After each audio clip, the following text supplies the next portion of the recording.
came to his brothers, they stripped him of his robe, the richly ornamented robe he was wearing, and they took him and they threw him into the cistern. Now the cistern was empty, there was no water in it. As they sat down to eat their meal, they looked up and saw a caravan of Ishmaelites coming down from Gilead. Their camels were loaded with spices and balm and myrrh, and they were on their way to take them down to Egypt. Judah said to his brothers, "What will we gain if we kill our brother and cover up his blood? Come, let's sell him to the Ishmaelites and not lay our hands on him. After all, he is our brother, our own flesh and blood." And his brothers agreed. Genesis 45, then Joseph could no longer control himself before all his attendants, and he cried out, "Have everyone leave my presence." So there was no one with Joseph when he made himself known to his brothers. And he wept so loudly that the Egyptians heard him, and Pharaoh's household heard about it. Joseph said to his brothers, "I am Joseph. Is my father still living?" But his brothers were not able to answer him, because they were terrified at his presence. Then Joseph said to his brothers, come close to me." When they had done so, he said, "I am your brother Joseph, the one you sold into Egypt. And now, don't be distressed, and don't be angry with yourselves for selling me here, because it was to save lives that God sent me ahead of you." Genesis 50. When Joseph's brothers saw that their father was dead, they said, "Oh, what if Joseph holds a grudge against us and pays us back for all the wrongs we did to him?" So they sent word to Joseph saying, "Your father left these instructions before he died. This is what you are to say to Joseph. I ask you to forgive your brothers the sins and the wrongs they committed in treating you so badly. Now please forgive the sins of the servants of the God of your father." When their message came to him, Joseph wept. His brothers then came and threw themselves down before him. "We are your slaves," they said. But Joseph said to them, "Don't be afraid. Am I in the place of God? You intended to harm me, but God intended it for good, to accomplish what is now being done, the saving of many lives. So then, don't be afraid. I will provide for you and your children." And he reassured them and spoke kindly to them. From John 1, "The Word became flesh and made his dwelling among us. We have seen his glory, the glory of the one and only who came from the Father, full of grace and truth." John testifies concerning him. He cries out saying, "This was he of whom I said, 'He who comes after me has surpassed me because he was before me.' And from the fullness of his grace, we have all received one blessing after another. For the law was given through Moses, but grace and truth came through Jesus Christ." This is the word of the Lord. We're looking through our vision statement for this particular English ministry and sort of what we're supposed to be and what we're supposed to become in this new year and how we're going to look as a community. And I read it last week for you, and it goes something like this. Amen Seoul is a gospel-focused, grace-giving, international community of followers of Jesus Christ who love God and are empowered by the Holy Spirit to serve the city of Seoul and beyond. And last week we took it, what we're doing each week is taking it piece by piece to understand, what does this mean? What's the biblical foundation for this? And how does it look like when we live it out in community, when we live it out together? And last week we talked about this term gospel-focused. Today we're going to be talking about, what does it mean to be grace-giving? When you say, okay, I'm a grace giver, what does that mean and how does that look? Because the biblical definition of grace is far, far different, as we see in the story of Joseph and as we'll unpack in the story of Joseph, than what popular culture or even what we have co-opted this word to probably mean. I had a class in seminary one time, evangelism, and it was basically a class where we had to think through, how do we transmit and communicate the truths of Christianity to non-Christians, to put it into their words. And one of the assignments, which I talked about probably to you if you've ever had a conversation with me, that I remember, one of the few assignments that I actually remember doing well and putting my effort into, was we had to take a word from the Bible, a common Christian word that we use every day as Christians that we throw around back and forth. And we had to write a long paper and do research on what that word means in popular culture. So what does culture say that word means? And then we had to compare that, juxtapose it with what Christians say that this word means. And the idea here, the effort there was to expose sort of how we use the word in church versus how the word is used outside of church. And the word I chose was grace. I chose this word grace, and I said, okay, let's look through all of popular culture. And we had to come up with and cite references and examples on what popular culture says about grace. And after a lot of research, I came across a Seinfeld clip from one of my favorite shows. And if you remember Elaine, the woman in the show Seinfeld, she's interviewing for this job, for being an editor of a magazine, sorry. And it's a real magazine in New York City. And the former editor of that magazine was Jackie Onassis. And that was true, of course, but Elaine was a fictional character interviewing for this job. And Jackie Onassis, of course, was the former wife to John Kennedy. Gracious, beautiful, elegant, And there's a scene, and I was going to play it for you, but I'll spare it you. I'll just give you the description of it, where Elaine's interviewing for this job with the boss, this woman. And the woman looks at Elaine and says, Jackie Onassis, she had a lot of grace. And Elaine says, oh, you're right, she did. And Elaine says, well, I'd like to think I have a little grace. And the woman says, you can't have a little grace. And then Elaine says, well, I'd like to think I can get some grace. And the woman says, you can't get grace. And then Elaine says, well, I think I can try to get grace. And the woman says, no, you either have grace or you don't have grace. Very condescending way. And Elaine at the end of the interview is so flustered. She says, I don't want grace. I don't need grace. I don't like grace. And she stands up and she says, I didn't get this job, did I? And the woman says, no, you didn't. The point is here, and I use that in my paper, is because grace, by and large, in popular culture, but also in the church, has come to mean something more like composure or elegance or a solid, firm character. We say somebody like Jackie Onassis had grace. And another term that we use constantly, especially during the political season, is grace under fire, if you know that term. And what that means is, it just means the person has composure when all the world around them is attacking them. See, grace, by and large, we tend to think of grace as an achievement, as something that the woman in the Seinfeld said you can't get grace, you're either born with it or not. Well, most of the time we think, well, maybe I can get more gracious, I can be more graceful. And we think of grace as some sort of inner composure. That's not what the Bible says about grace at all. And then in the story of Joseph, we see a radical show of grace that if we can tap into that, we can be grace givers in this community. And specifically, we can be grace givers. We can give others grace in the midst of conflict. So let's get real here. Everybody in this room has had conflict with another human being. It's going to happen. It's either happened in the past to you. You could be in conflict with somebody right now. You could be angry with them. You're going to be in conflict with somebody in the future. And so today, what we see in the story of Joseph is what grace can do in the midst of conflict. See, it's easy to be gracious like Jackie Onassis when there's no conflict. But when somebody wrongs you, when somebody hurts you deeply and profoundly, can you show them the type of grace that Joseph shows to his brothers here? So I want to unpack what Joseph did, but I want to unpack more importantly what grace is. What is biblical grace? It's not grace under fire. It's not composure. It's not the Jackie Onassis grace. It's something much deeper and much, much more beautiful, but much, much more difficult.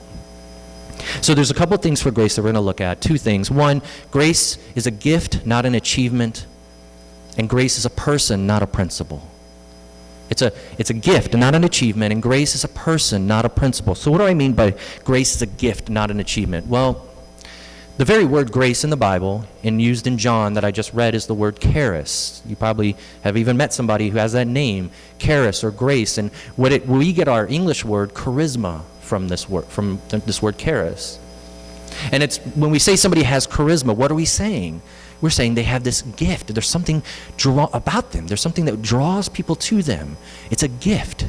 They have all these gifts. Grace is, by the definition of the word, it is a free and unmerited gift. It's unearned. It's something I say, grace is something you always needed but never knew you actually wanted. Grace is that perfect gift. You know, on Christmas when you get that perfect gift from someone and you say, wow, I always needed this, but I never actually knew I wanted this. That's what grace is. That's what biblical grace is. But we tend to think of grace as an achievement. We tend to operate functionally in our relationships as if grace is something to be earned. And if you think about your life and the conflicts that you've had in your life, the times that somebody's wronged you or done something to hurt you, you can look at it and see that grace for you is transactional. By and large, for the most part, you and I think of grace as an achievement because when we have conflict with someone else, what do we say? I'm not going to show them grace. They wronged me. No, they need to come ask for forgiveness. They need to say they're sorry. We withhold grace. Why? Because fundamentally we believe that grace is an achievement. They need to earn the grace from us, just in the way that we've earned grace from God. And if you look again at the conflicts of your life, that's the proof of it. Because when somebody wrongs you, are you quick to show them grace in the way that Joseph did? Now, let's look at the story of Joseph, the narrative of Joseph. If you're not familiar with the story, I'll give a summary here. He had a rough life. That's the summary. We read parts of it, but here's what happens, okay? He's spoiled by his father. He's the chosen child, right? His father makes him this fancy coat, puts it on him. Joseph has a dream about how his brothers are going to bow down to him. He's got all these brothers, and he has this dream, and then stupidly enough, Joseph goes and tells his brothers about this dream to say, hey, you're going to bow down to me. What does that do? His brothers start to hate him, and they can't stand him. And then finally, in the scene that we read, Joseph comes out to them, and he's wearing his fancy coat. And they look at him, and they start to hate him, and they start to get angry at him. So they rip his coat off. They throw him down in a cistern, which is just a really deep well. And they say, some of them want to kill him. You imagine your own brothers wanting to kill you after they throw you down in a well? Some of them want to kill him. Then one of them steps up and says, no, let's not kill him. Let's just sell him into slavery, as if that's much better.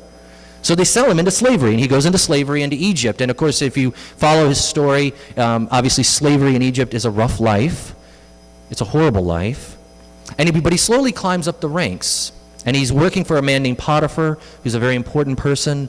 And Potiphar's wife comes on to Joseph, and Joseph refuses her. And of course, what does she do? She wrongly accuses him. She takes his tunic and she says it was his fault. And so Joseph he's betrayed by his brothers. He's sold into slavery. He's had a horrible, rough life for 20, 30 years. He's wrongly accused of something by somebody. He's being wronged and hurt all over. And yet, at the end of the story, or actually in the middle of the story, there's a famine, if you remember. And his family's going to die. So Jacob, his father, who thinks that Joseph is long, long dead, sends his brothers to Egypt and says, maybe we can get some food. Maybe we can get put on their welfare program, is what he's basically saying. So he sends the brothers, and the brothers, they don't know this is Joseph, but Joseph recognizes them. And at this time, Joseph is one of the higher-ranking commanders in all of Egypt. He's been vaulted to the top, promoted and promoted and promoted, and now he is in charge of the entire food redistribution program. He's in charge of welfare, pretty much.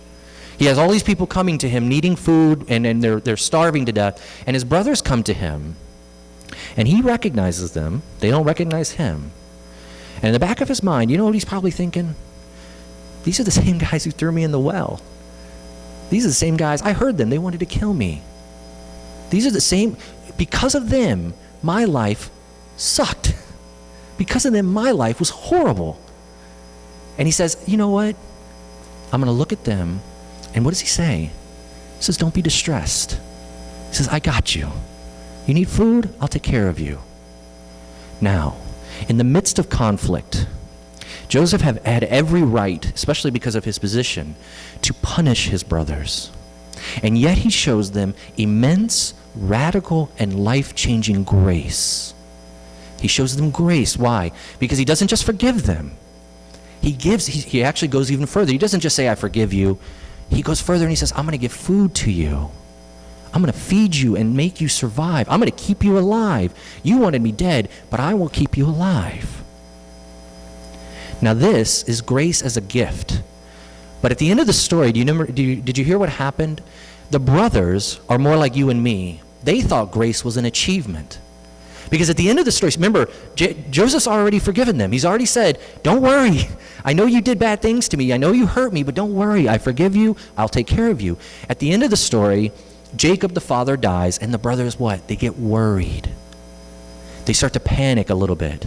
They send a note. They write a letter to him, and they send a note to him, and they say, remember what Dad said? He said, remember what Dad said. He said, you can't punish us. Think about this. They had already been shown beautiful, life-giving grace. And yet they thought grace was an achievement, something they could lose, something that they had to earn. And that's why they wrote to Joseph saying, remember what Dad said. Don't punish us. And Joseph, what is he? He weeps to them. He says, guys, are you stupid? Don't you get it? See, Joseph understands that grace is a gift that was given to him.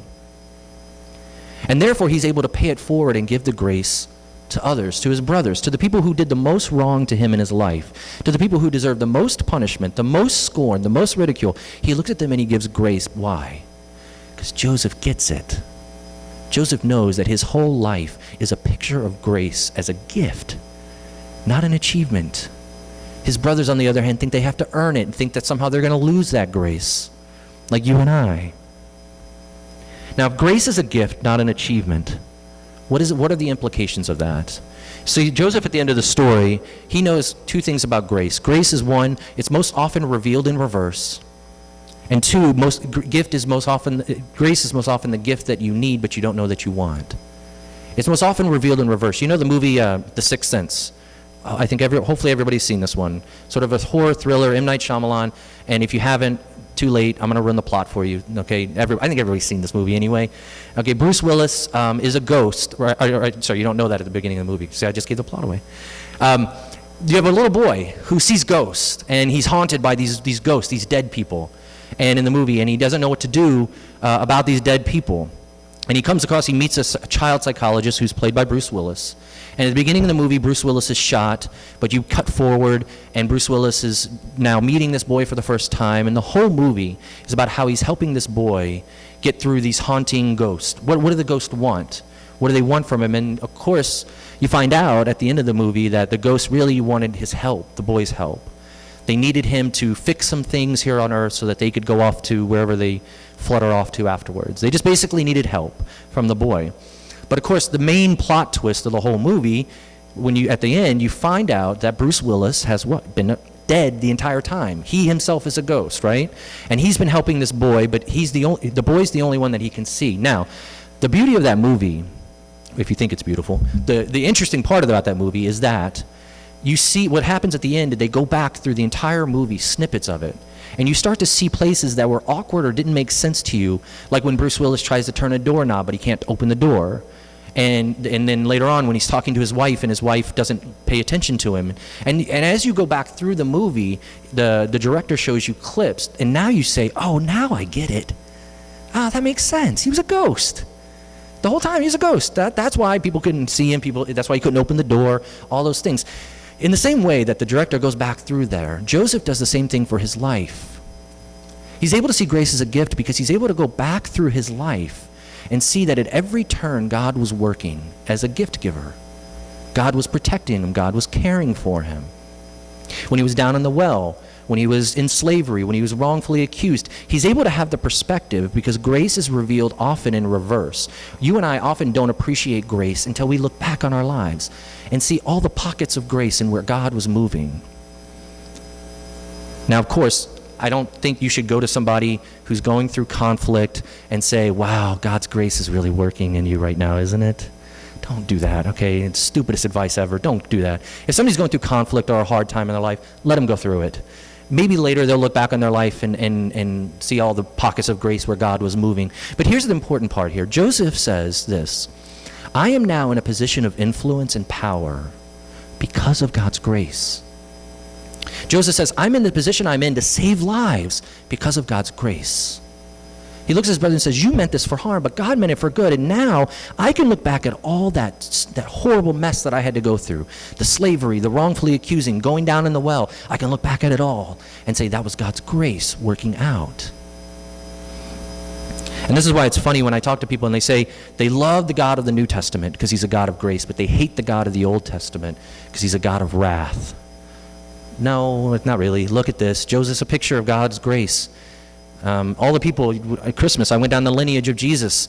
God chose all these broken, messed up people. Abraham was a liar. Jacob was a cheater. David was an adulterer. Moses was a murderer. He chose all of these people, and through his grace, he elevates them to positions of influence and power to make a difference in people's lives.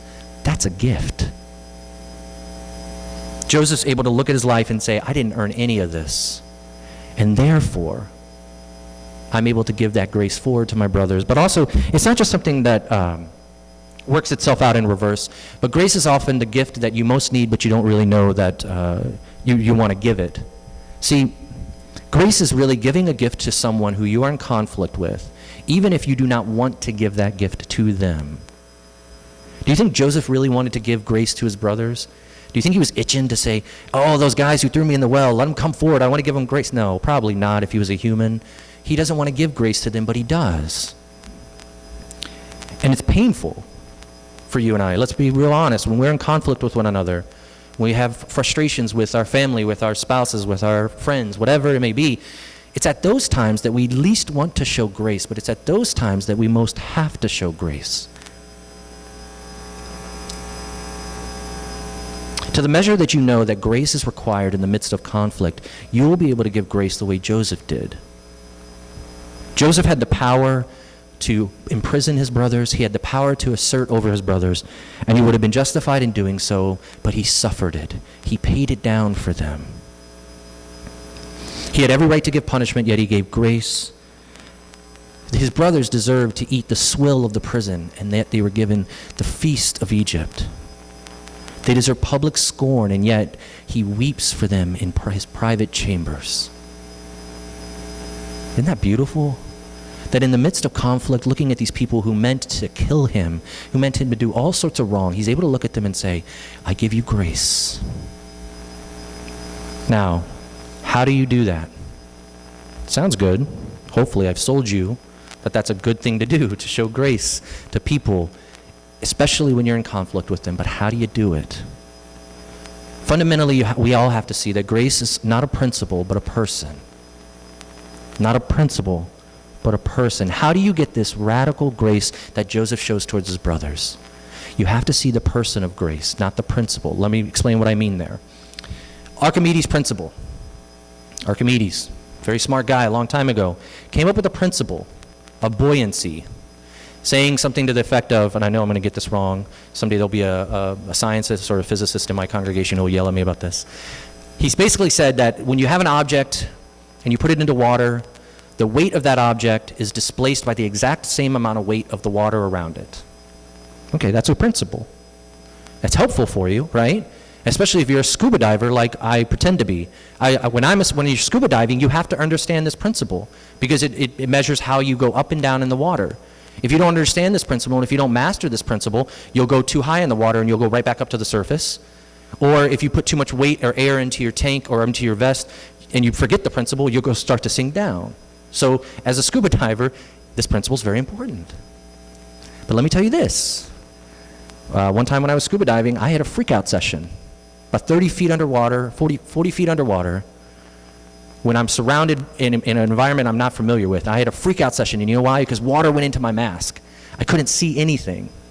I'm in the middle of the ocean, water's in my mask, and of course there's a technique for getting it out, but I forgot the technique. And I'll tell you at that moment, in the moment of panic, the moment of frustration, you think for a second you're going to die. You're 40 feet under the water. You can't go up fast enough. You'll explode. So I'm down here panicking because I can't see. Archimedes' principle doesn't mean anything to me at this time. I could care less about Archimedes' principle. I needed it as a scuba diver. It helped me float. It helped me stay buoyant. But in the time of panic, it didn't mean anything at all because it was a principle. It helped me, but it didn't change me. If you can't show grace the way that Joseph did, it means that you still think of grace fundamentally as a principle. It sounds good. We like to read books about it. It's great. But in the time of conflict, when you're in panic, when your mask is filled with water and you're freaking out, can you show grace? Does grace change you? Or is it a principle that you just forget? In order to know what grace is, we can't see it as a principle. We have to see it as a person, which is why I read from the book of John chapter 1. And if you look back at there, in verse 14, John says that Jesus was the one who was full of grace. And he says that Jesus, in verse 17, grace came through him. John is saying Jesus is grace lived out for you. If you don't understand that, if that's not the wellspring in your heart of grace, then forever grace will always be a principle to you. It will never be a person. It will never have any power to change you, especially in times of conflict and in wrongdoing. See, Joseph, his act of grace giving was remarkable, truly, right? Do you think you or I could forgive people if they threw us in a well? If you go to work tomorrow and the people on your team sent an email to your boss and CC'd you and it was a nasty email, do you think you'd forgive them like Joseph did? Probably not. Joseph showed this remarkable grace, and yet it was just a shadow of the grace that John's talking about. Joseph was betrayed by his brothers and he was thrown into the well. Jesus was betrayed by his followers and he was put on a cross. Joseph was wrongfully accused by Potiphar's wife and he was stripped of his clothes. Jesus was stripped bare of his clothes, but he was put on the cross. He was wrongfully accused as a traitor. Joseph was able to look back at his life and see the grace of God working throughout. Jesus on the cross looks back on his life and says, what? God, forgive them. On the moment of ultimate conflict between God and Jesus on the cross, when he's losing his Father's love, he's losing his Father's affection for you and for me, he's able to forgive. This is the very picture of grace. This is grace lived out. Let's be honest, we're all going to have conflict with somebody. When somebody wrongs you or hurts you, there's a debt. There's a debt that needs to be paid for that. Now, we as Christians can either say, I want that person to come and pay the debt. If we do that, that means we don't understand grace. Because grace is us paying the debt down of wrongdoing that somebody else does to us. Because Jesus paid down the debt of wrongdoing that we did to him. He didn't look at us and wait for us. He came to us to give us grace, to be grace for us.